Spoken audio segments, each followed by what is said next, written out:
Okay, so I'm here with Shelagh Carter. She's the filmmaker behind Into Invisible Light. Yes. Writer, director. Yes. And I think an exec producer. I think you've got credit on that as well. Congratulations and welcome to Brussels. Thank you so much. Thank you. Welcome to our festival. And for those that don't know, we know because of your previous film work, but can you tell us a bit about this? What's the story behind this fantastic film? I've obviously seen it. Oh, thank you. Well, you know, I'd worked earlier with Ozzie Rai, who shot it, Yeah. and Jennifer Dale. And Jennifer Incredible Dale, actress. Incredible. Beautiful. She's iconic in Canada. And anyway, both of them came on a 35mm film I did a number of years ago. And I was watching her and I said, you know, you reminded me of a character out of Uncle Vanya. You remind me of Helena. And she said, oh, that's interesting. I've played that character. Oh. So we started to talk about where we were both in our lives and our interest in telling stories that are about relationships. And we got to we talked about the Chekhov story too, in the sense that that was a character who had great beauty, but an inner life that was lacking because of choices that she'd made. Yeah. And then we talked about the character of the doctor and sort of, maybe we stretched it to unrequited love or love that isn't recognized. And so that was the start. And then it became more and more contemporary in terms of putting it in the here and now, sort of falling away from Chekhov specifically, but always holding to the idea of making choices. What if you did get a second chance and you meet someone again? Because it's quite interesting, this film and your previous work, Yeah. it revolve around love. I mean, that's, It- for yes, me, the yes. previous time is about disintegration. It seems in a number of my films, starting with Passion Flower, which was very much inspired by Cassavetes, A Woman Under the Influence, that there is always an element of betrayal and the delicacy and the importance of what love is and how ephemeral it can be, right? And really, you know, what that can cost you in terms of, you know, if you make a choice that hurts someone in some way, right? Well, you take responsibility, and I don't know why, because I'm a very happy person. But drama's on the screen. But I like subjects that go to the heart of things. Because I feel that I learned in theater that you must never underestimate audiences.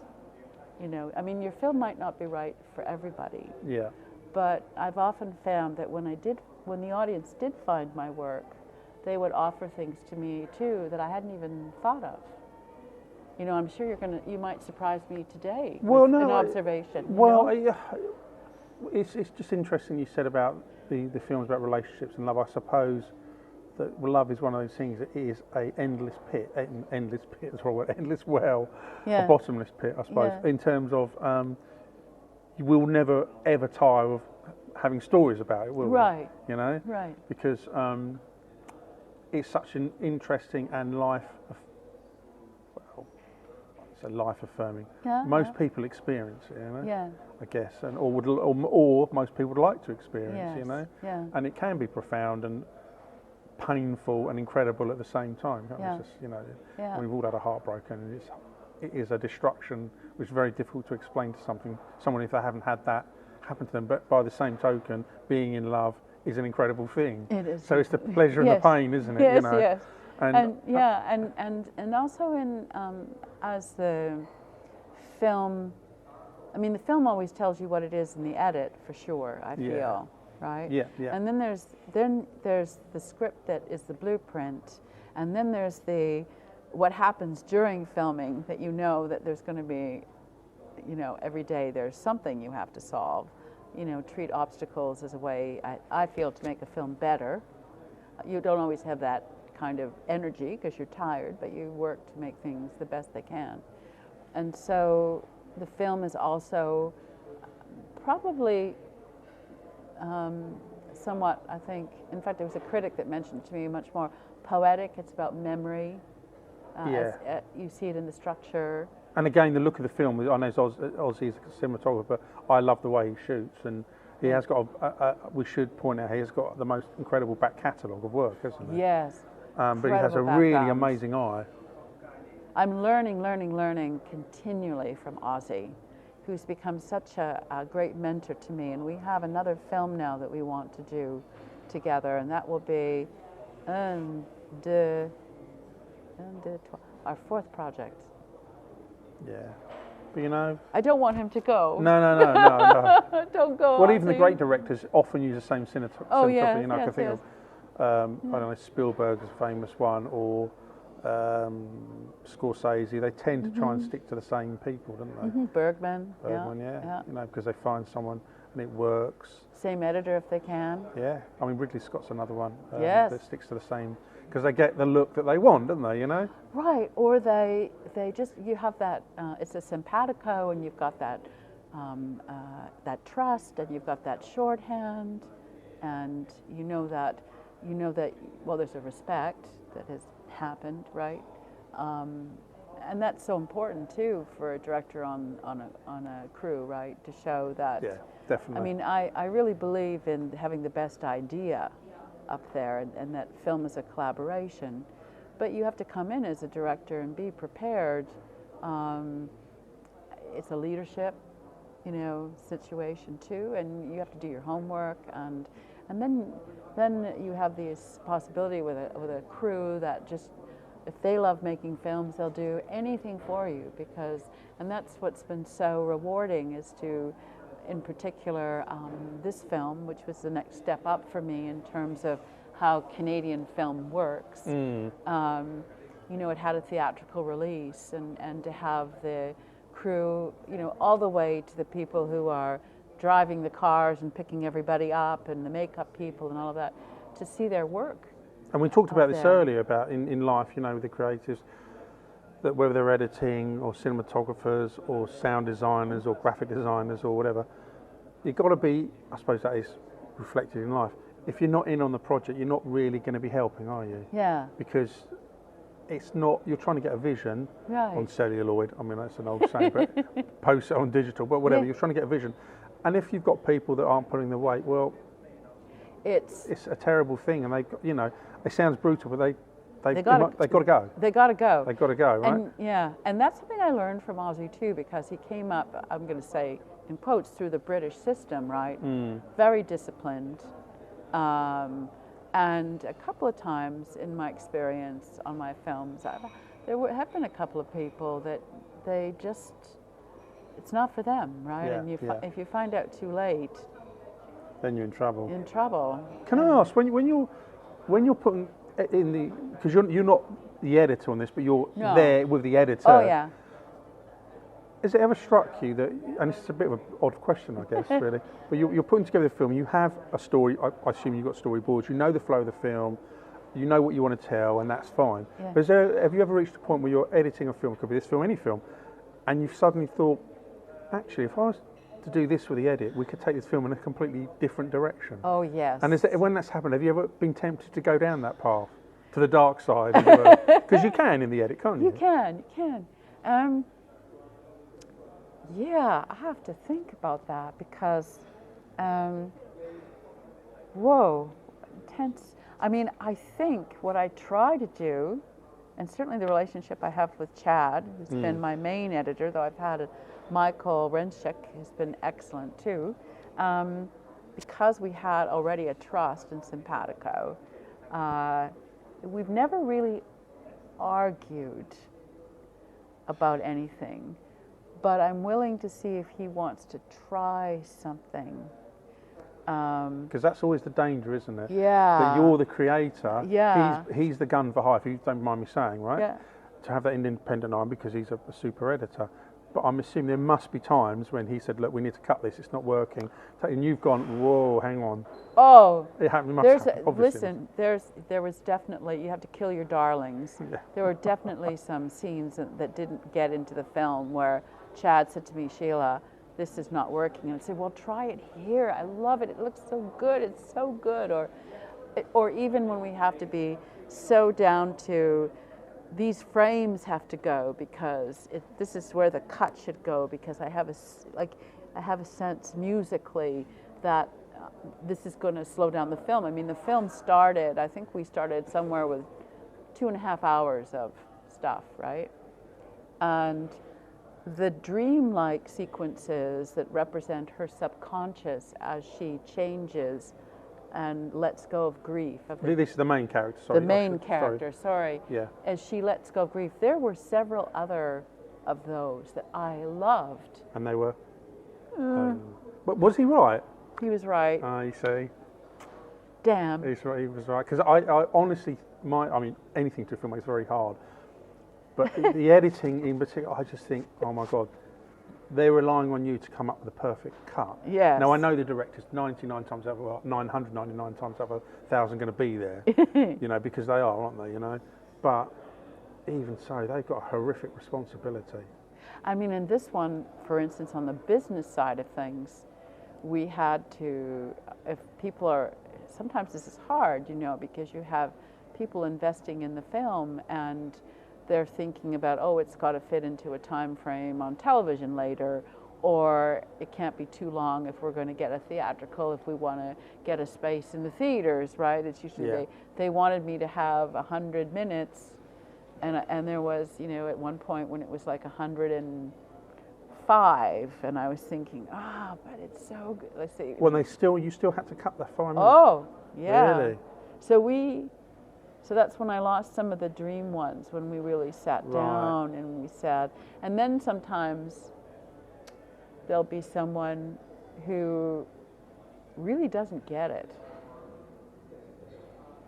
and really doesn't get what you're doing. And that happens, of course, right? Yeah. But when they have a position of responsibility and power, it's how do you graciously discuss this with him?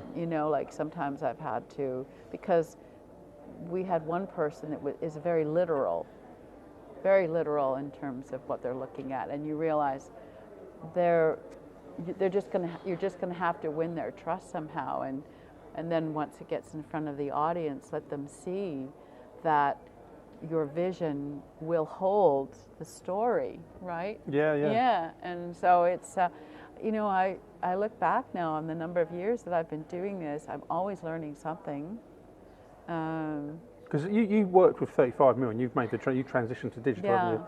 We might have talked about this before, but I find it very interesting because, let's say, for argument's sake, any filmmaker that's come through in the last 5-10 years, say 5 years, are suddenly, I don't know, in their early 20s, unless film schools or the universities or however they come through still deal with 35mm or 16mm, they're very unlikely to have known celluloid, aren't they? They're going to be working in the digital realm. Yeah.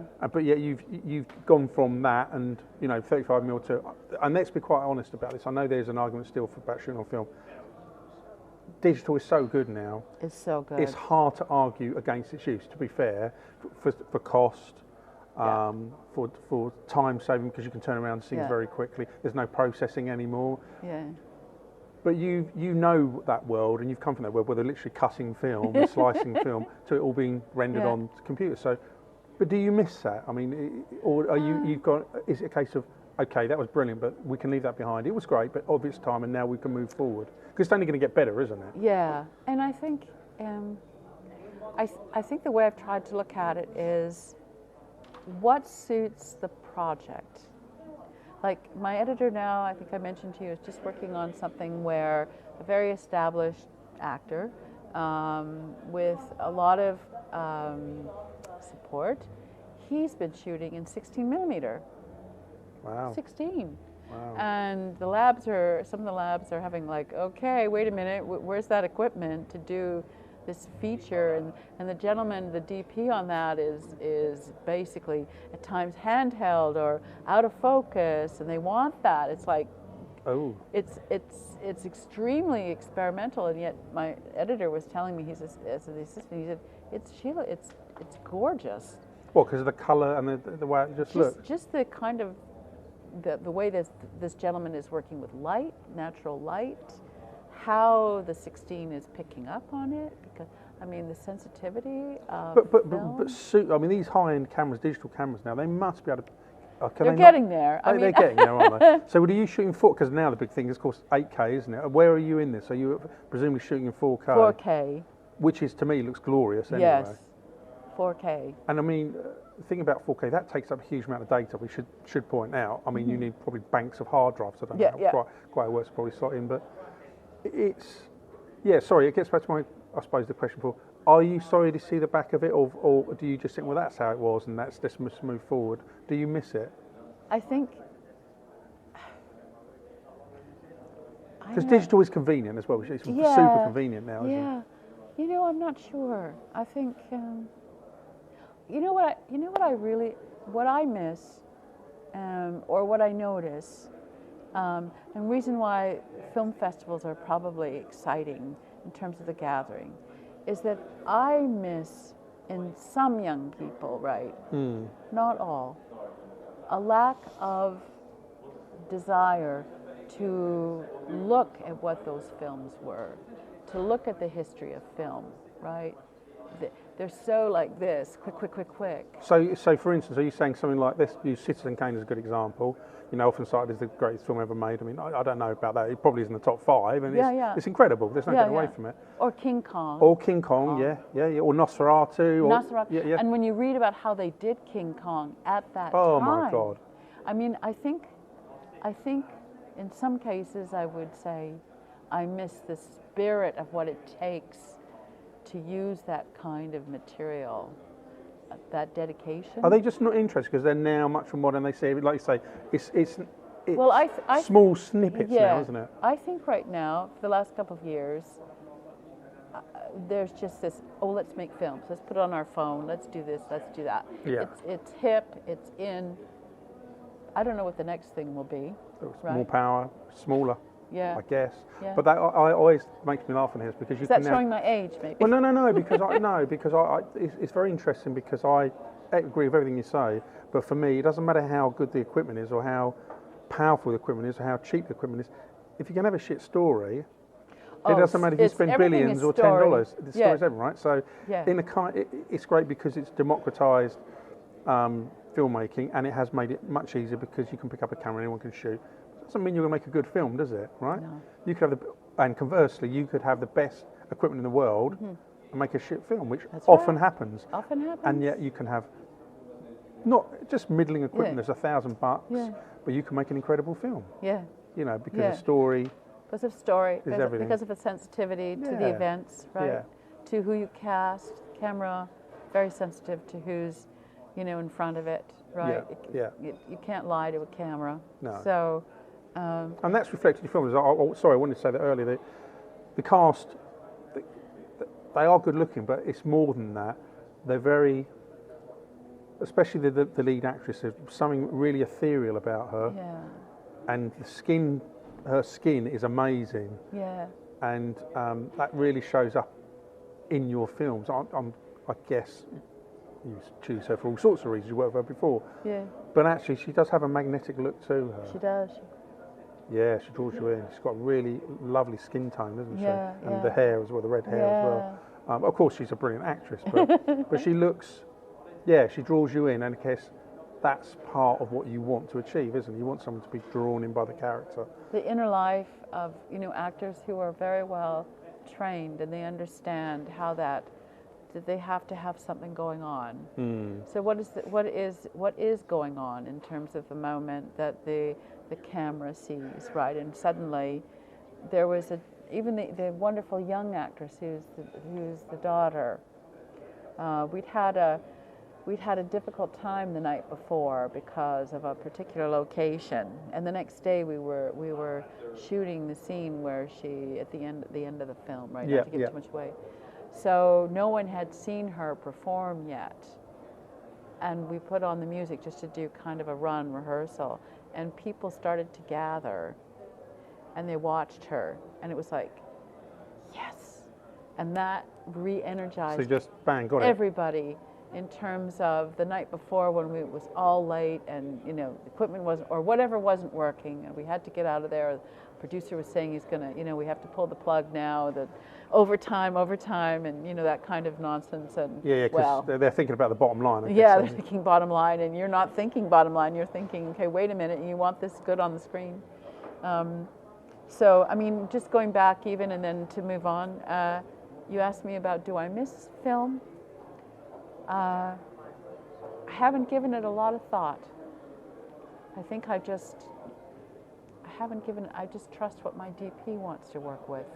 And you, like I say, you've moved with that. You moved with the times.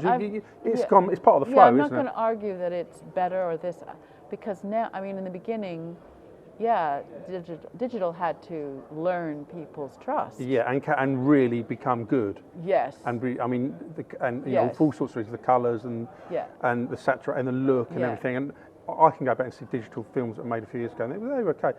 But now, obviously, I'm not trained in this. But now I look at some of the films that have been produced in the digital photography, and it's just jaw-dropping. Yeah. Because they are. Now, what you need is the DP that truly understands what the capacity of it is, right? Yeah. And an editor that understands as well. Yeah. What they're looking at when they're editing, if something is problematic in color timing or anything like that too. So yeah. Great. Yeah. Thanks, Sheila. That's it. Oh my goodness. It went so fast. 20 minutes. Okay. Perfect. Okay. Thank you. That was lovely. Thank you. Thank you very much for your time. Thank you. Thank you.